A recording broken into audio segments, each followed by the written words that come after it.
Nanti Pak Cakra tersakiti lagi di sini. Biasa minoritas kan suka mengaku tertindas, ya kan Pak Cakra? Oke, baik.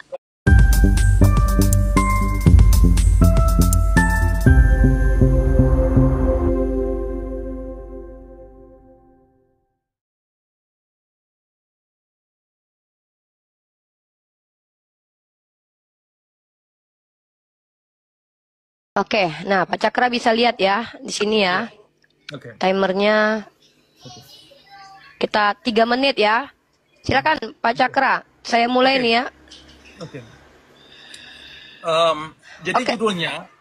Jadi judulnya adalah penceraian Al-Quran dan hadis.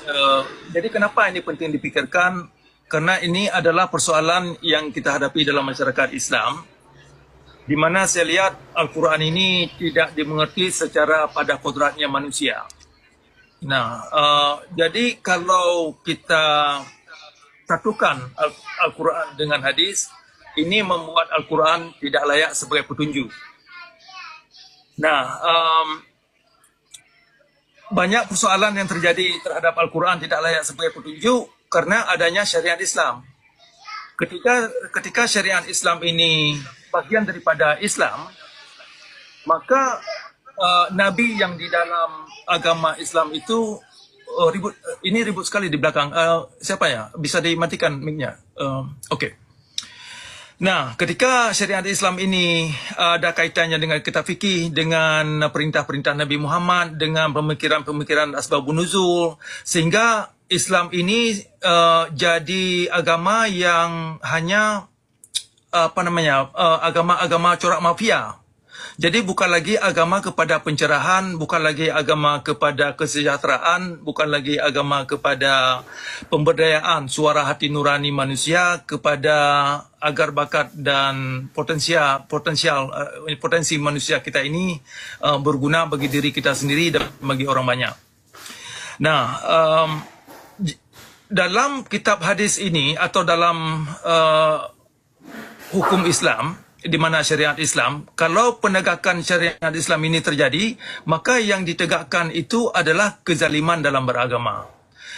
Nah, perlu diketahui, penegakan syariat Islam sesungguhnya adalah penegakan kezaliman Nabi Muhammad dalam beragama. Nah, ini terkaitnya sehingga masyarakat umat Islam terjerat di dalam sikap-sikap kekerasan dalam beragama atas nama Tuhan. Nah, jadi kita ini ya tertipu dengan slogan-slogan di mana yang pertama kita diajar untuk mencintai Nabi Muhammad melebihi diri kita sendiri, kemudian ternyata Nabi yang kita anut ini mengajak kita kepada kezaliman dalam beragama, sehingga masyarakat tidak bisa mewujudkan rahmatan lil alamin pada dirinya dan juga tidak bisa mewujudkan rahmatan lil alamin secara kolektif atas agama yang dianut. Nah, ini persoalan yang kita hadapi sehingga ini perlu kita pikirkan.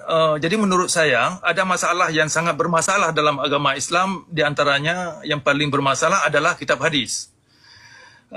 Jadi disinilah lahirnya Islam, disinilah lahirnya. Oke, waktunya sudah habis tuh 6, 5, 7. Oke. Lanjut ya, waktu sudah habis ya. Oke.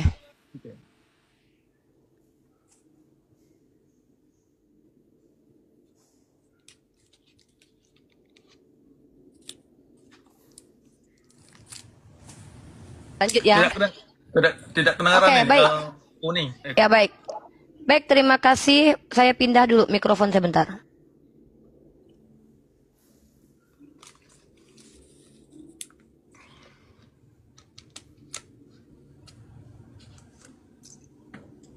Oke, saya mau nanti Pak Cakra, karena Pak Cakra bilang poin yang saya tangkap adalah Pak Cakra bilang bahwa Nabi Muhammad mengajarkan ajaran kezoliman. Pertama dalilnya ya. Data Nabi Muhammad mengajarkan kezoliman dulu. Yang kedua, tolong definisikan apa arti syariat. Apa yang dimaksud dengan syariat? Ya, jelaskan kepada saya secara etimologi, terminologi, ya, aksiologinya. Kemudian jelaskan kepada saya ayat apa yang Bapak maksud di mana Nabi Muhammad mengajarkan kezoliman. Karena setahu saya satu-satunya Nabi yang tidak zalim Nabi Muhammad. Kalau kita bicara Bahkan Nabi di agama lain ada yang mengambil bini orang, ada yang bertelanjang bulat 3 tahun, ada yang meniduri menantunya, ada yang bahkan menghabisi nyawanya sendiri, ada yang pelin-pelan, bahkan ada Tuhan yang dinasehati sama Nabi loh. Ada yang tidak konsisten loh.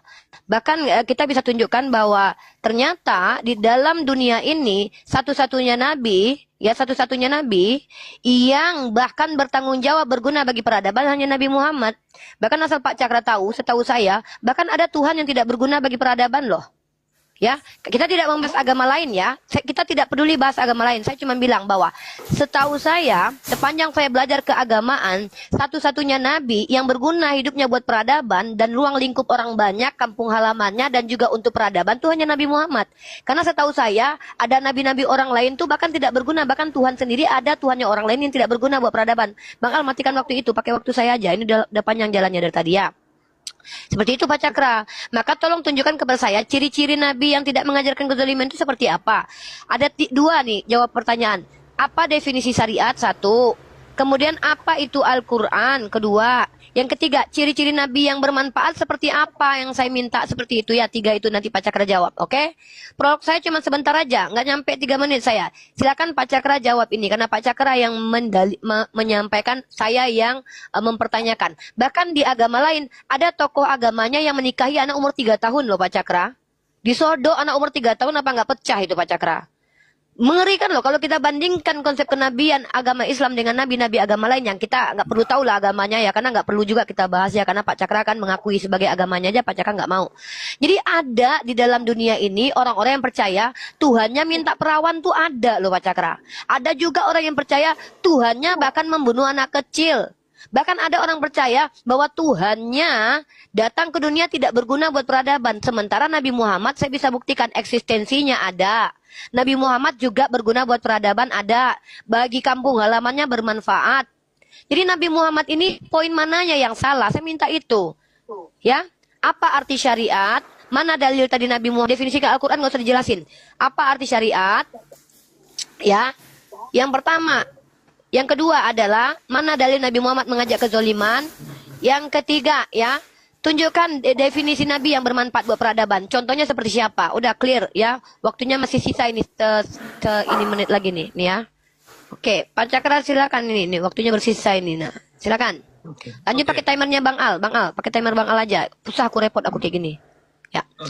Oke, mulai aja. Lanjut Pak Cakra ya. Silakan. Oke, baik.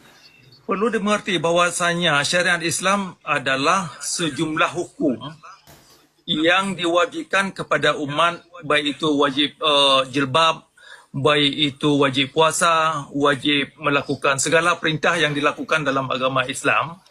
Tidak hanya ritualitas, tetapi hukum-hukum lain yang dianggap hukum Islam. Kemudian suruh membunuh orang yang dianggap murtad. Kemudian disuruh bakar rumah orang yang dianggap lengah ke masjid. Kemudian nanti kalau ada seseorang yang dia mengkritik Nabi Muhammad itu harus dibunuh. Nah, kemudian ada nanti jangan jangan buat patung karena patung ini dianggap menyembah satu benda berhala. Jangan tidak ada musik.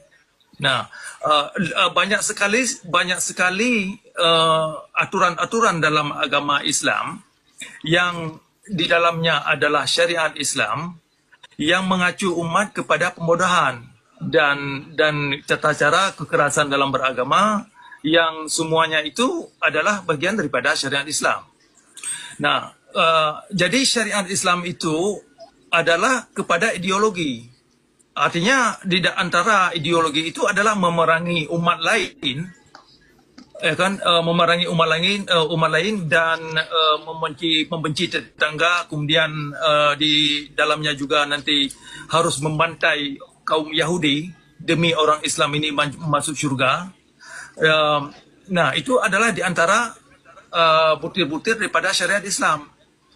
Nah, jadi hal-hal yang demikian ini saya melihat tidak bisa dijadikan sebagai pegangan suri teladan.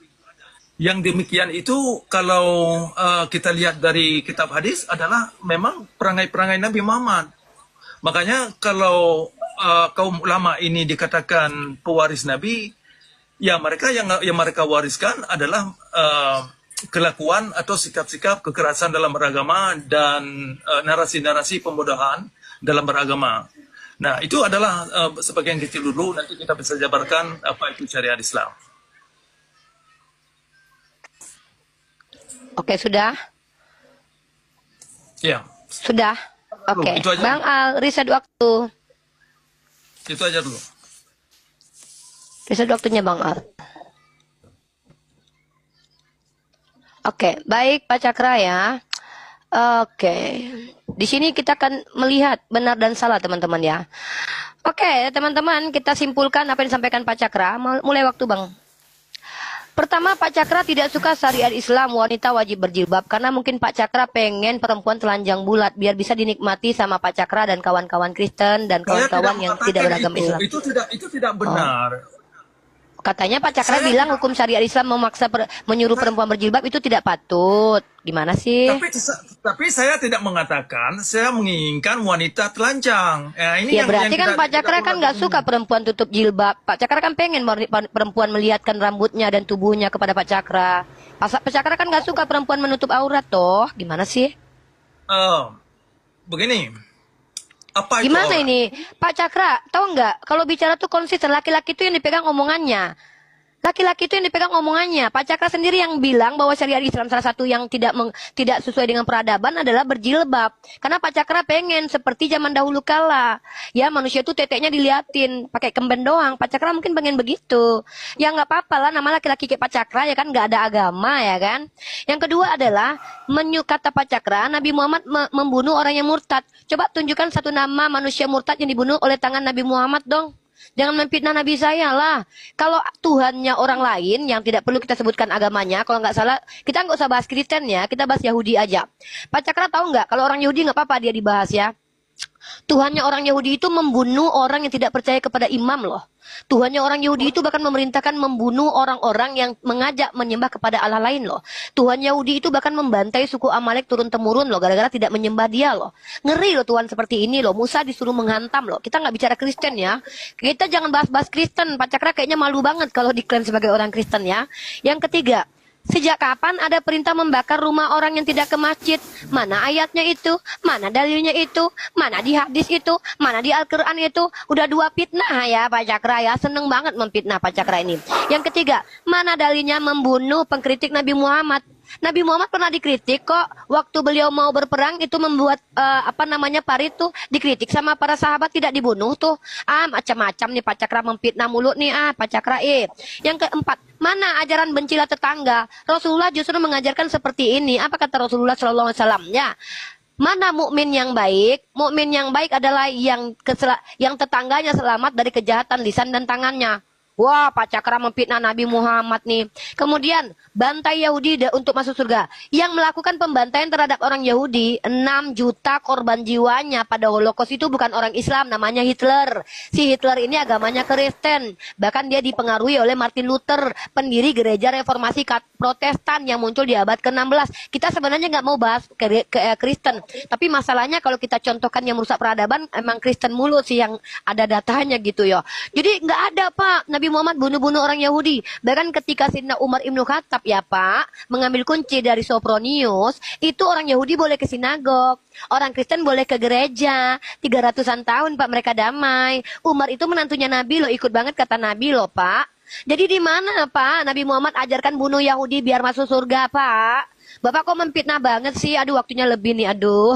Enak banget diskusi sama Pak Cakra ini ya. Nanti lebihkan Pak Cakra waktunya juga ya. Host, jangan gitu host. Host, kamu jangan tidur, host. Waktunya lebih, host. Host, Oke, baik. hantu belau juga, host ini nih.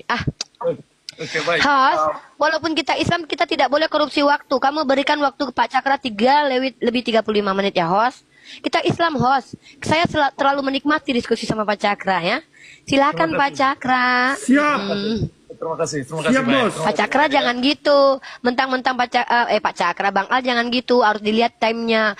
Tegas. Uni udah habis waktunya gitu. Nanti Pak Cakra tersakiti lagi di sini. Biasa minoritas kan suka mengaku tertindas. Ya kan Pak Cakra? Oke. Lanjut Pak Cakra. Ya. Aduh. Oke. kalau Uni mau tahu hadis tentang seruan Nabi suruh bantai orang Yahudi, Anda bisa lihat di hadis 29, Hadis berapa? hadis Sahih Al-Bukhari 2926. Oke, dua berapa? 2926. 2926. Di kitab Anda apa bisa itu, ketik- Pak?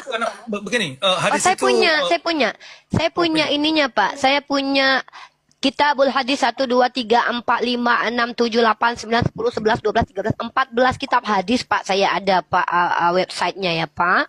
Ya. Jadi Bapak kalau mau minta hadis Sunan Darimi saya punya, Sunan Nasai saya punya. Nomor berapa, Pak Cakra? Nomor berapa? nomor 2926. Saya Dua saya sembilan tidak tahu, dua enam. tergantung percetakan Anda, tapi yang di website itu nomornya 2926, yang saya punya juga 2926. Mungkin Anda tergantung percetakannya. Tetapi yang saya punya ini Coba 29. bacanya gimana, Pak? Coba dibaca yang intinya- narasinya oke, gimana? yang intinya begini. Jangan intinya, Pak, baca semua, Pak, nggak boleh gitu. Kalau Oke. kutip literasi itu harus full, Pak. Soalnya orang Kristen, takutnya kan Bapak temenan sama Kristen nih, takutnya Bapak terpengaruhi dengan gaya-gaya Kristen yang memframing dan mengutip-ngutip, memotong-motong, Pak. Jangan gitu ya, Pak. Bapak jadi ateis aja daripada jadi Kristen. Orang Kristen kalau berhadapan dengan saya banyak nipu, Pak. Kayak Bapak sekarang nih mulai-mulai kayaknya nih. Lanjut. Oke. Bapak tuh banyak tipuannya loh dari tadi. Lanjut, Pak. Oke. Nampaknya Anda belum pernah dengar kan? Jadi Bukan, ini saya mau buktikan kalau Bapak itu benar. Coba dibacakan aja. Saya kan lagi lihat juga. Ini saya udah punya kok. Kitabul Hadis nomor 2926 saya punya kok. Di sini bacanya gini, Pak. Nih, Pak, ya. Kalau saya tuh berani tunjukkan, Pak. oke. Bang Al, matikan aja waktunya, Bang Al. Kasihan Pak Cakra itu. Kita lagi tunjuk data nih. Biar aja Pak Cakra bicara panjang kali lebar nanti. Kasihan dia. Nanti dia merasa terjolimi. Soalnya orang-orang kayak Pak Cakra ini apa-apa. Nih, Pak. Ini ya Kitabul Hadis Sahih Bukhari nomor 2926. Ini sahih ya, Pak. Sahih. Kami ikut perang Tabuk bersama Nabi Shallallahu Alaihi Wasallam. Lalu Raja Ailam memberi hadiah seekor bawal berwarna putih pada Nabi Shallallahu Alaihi Wasallam. Beliau membalas dengan memakaikan burdo kepada raja itu dan menetapkan baginya untuk tetap berkuasa atas negerinya, Pak. Justru di sini yang ada Nabi Muhammad mengizinkan seorang raja itu masih tetap jadi raja gitu loh. Gitu, Begini, Pak. Yang mana? sebentar, Yang mana, Pak? sebentar. Oke, jadi nomornya itu beda. Yang perlu diperhatikan ini isinya. Mungkin tergantung Makanya. cetakannya. Jadi Isinya kan gimana? dinarasikan oleh Abu Hurairah bahwasanya Allah messenger of Bapak Allah. lihatkan ke kami, Pak, datanya, Pak. Kameranya dihadapkan ke handphone, Pak, biar kami baca, biar kami lihat di sini. Oh, Itu apa, Pak? Itu Sebentar apa dulu. sih, Pak? sebentar saya baca dulu. Jangan buru-buru. Aduh, apa itu? Suhuf Pak Cakra ya? Pak Cakra punya suhuf sekarang lembaran-lembaran. Wah, coba bacakan, Pak. Coba perlihatkan di kamera. Kita nggak usah pakai waktu deh. Ambil waktu 2 jam untuk Bapak tunjukkan data. Ini pertama kali Pak Cakra tunjukkan data ya, guys. Silakan Pak, kita mau lihat. Waduh, suhuf ini ternyata punya suhuf beliau. Pak Cakra punya lembaran-lembaran, guys. Alias suhuf. Apa itu? Aduh. Bisa dibaca nggak? Besarkan Bang Al. Aduh, ini kok. Aduh. Coba saya lihat dulu. Iya, silakan Pak. Sahih Al-Bukhari. Lanjut. Referensinya dari MSA Web English referensi ada preset numbering scan. Dari mana itu Pak literasinya, Pak? Bapak dapat dari mana itu fotokopiannya? Aduh. Begini dia nih. Ya kan, kalau boleh saya sarankan, ini saya tunjukkan nanti kan Anda bisa. Aduh, saya pikir kitab hadis Bapak punya. Tahu-tahu Bapak sama persis kayak orang-orang Kristen loh. Website apa itu yang difotokopi, Pak? Aduh, ini kalau saya bawa Matius 19:28 bakalan bahaya nih, teman-teman. Bapak, yang bener dong.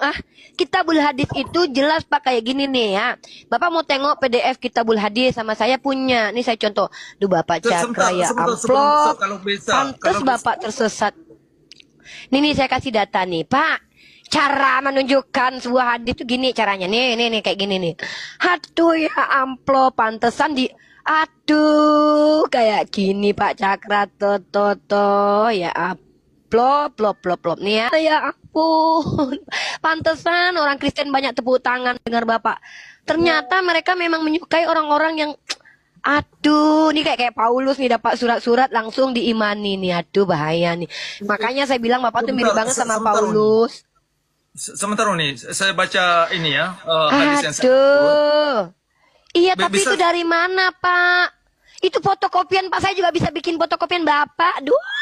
Pak, Bapak tuh kalau di kampus ya. Nah, itu baru baca halamannya. Buka halamannya, tunjukkan. Silakan. Baca. Bacakan. Nah, gitu dong.